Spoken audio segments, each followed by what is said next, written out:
কেন আপনার সরকারি রাস্তা আপনার বন্ধ করে কাজ করতে পারবেন না? আপনি আমাদের আমি সরকারের ট্যাক্স দিয়ে গাড়ি চালাচ্ছি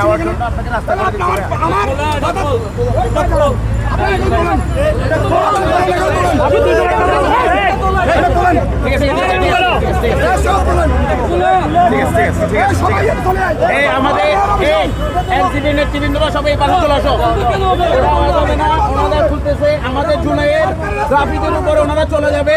প্রশাসনের